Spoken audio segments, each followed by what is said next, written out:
ओम नमः शिवाय। श्रावण मास महत्तम अध्याय 9। हरे कृष्णा, राधे राधे।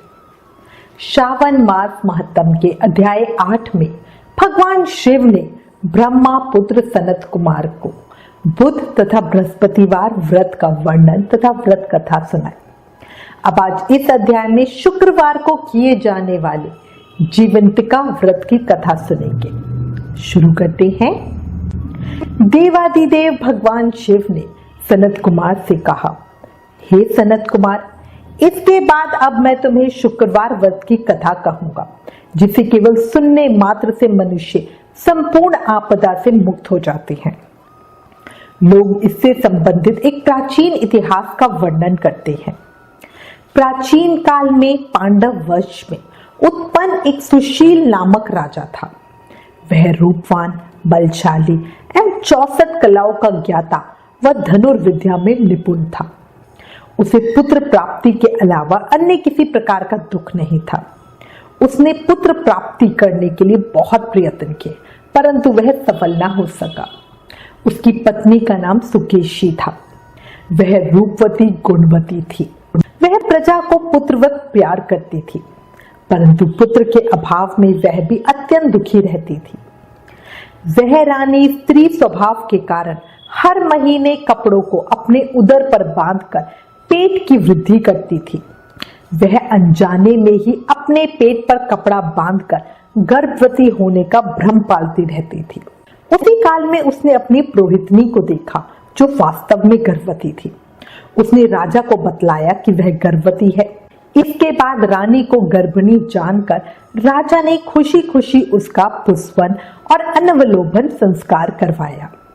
रानी ने तब उस दाई को राजी कर लिया जिसने पुरोहितनी का प्रसव करवाना था। 8वां महीना होने पर सीमंतोन्नयन संस्कार के समय राजा अत्यंत हर्षित हुए।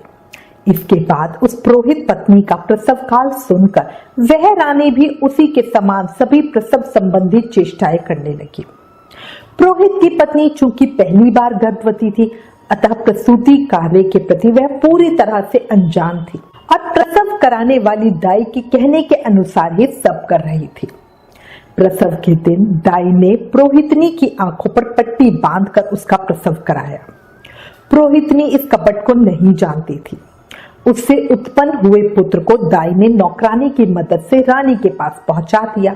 इन सब के बाद दाई ने पुरोहित की पत्नी की आंखों की पट्टी खोल दी।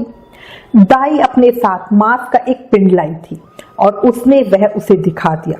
फिर उसके सामने आश्चर्य तथा दुख प्रकट करने लगी और कहने लगी, ये कैसा अनिष्ट हो गया। और उसके बाद उसने कहा कि अपने पुरोहित पति से इसकी शांति जरूर करवा लेना।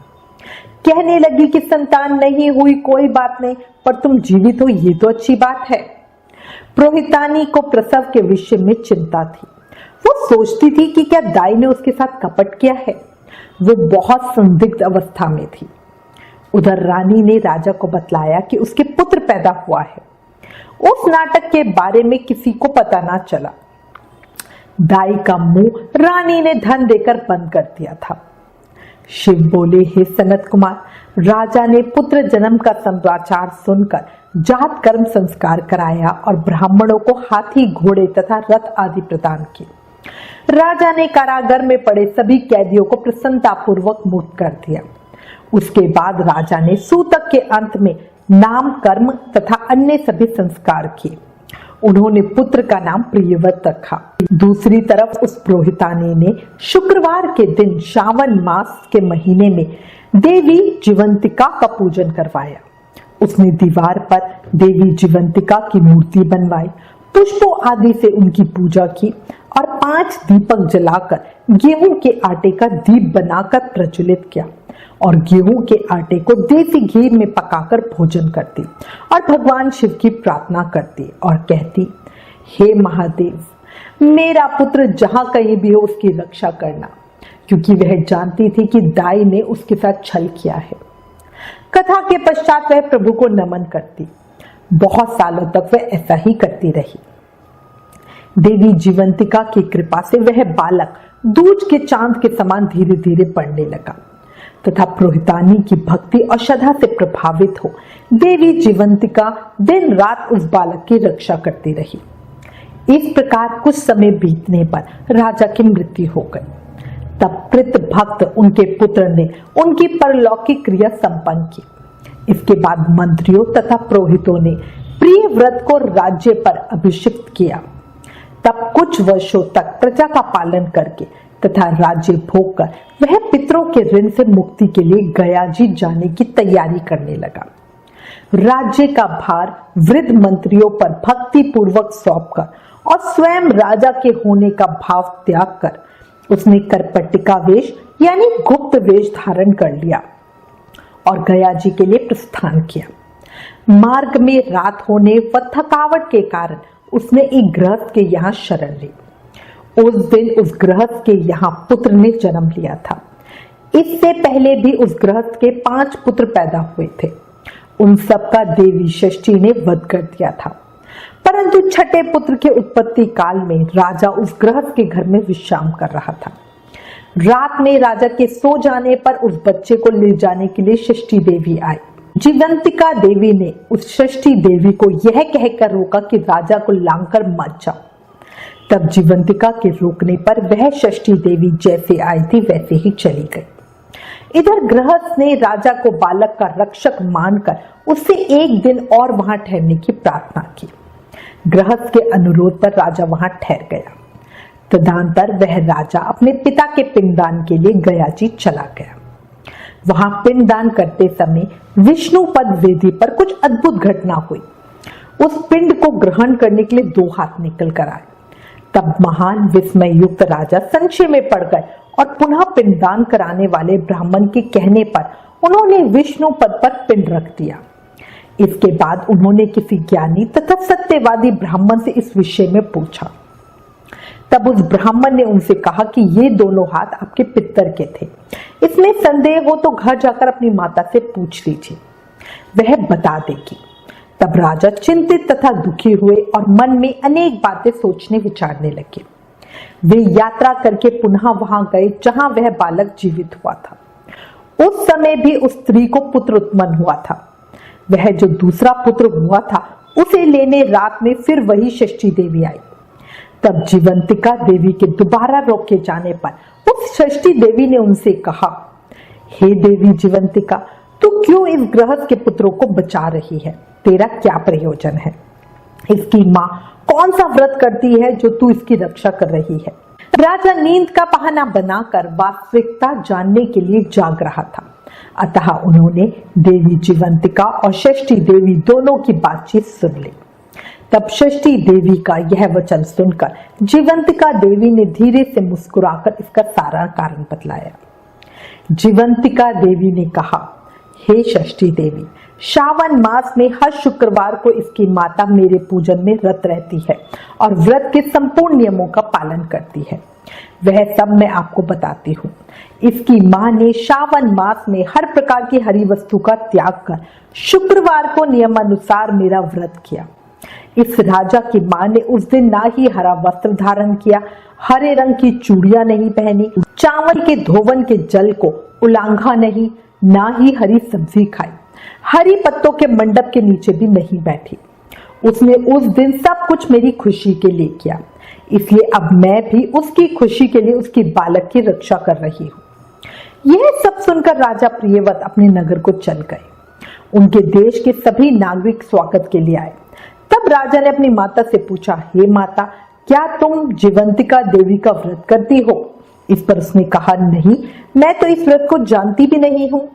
उसके बाद राजा ने गया यात्रा का समुचित फल प्राप्त करने के लिए ब्राह्मणों तथा सुवासिनी स्त्रियों को भोजन कराने की इच्छा से उन्हें निमंत्रित किया और व्रत की परीक्षा लेने के लिए सुवासिनियों को वस्त्र, कंचुकी तथा कंकड़ भेजकर कहलाया कि आप सभी को भोजन के लिए राजभवन में आना है।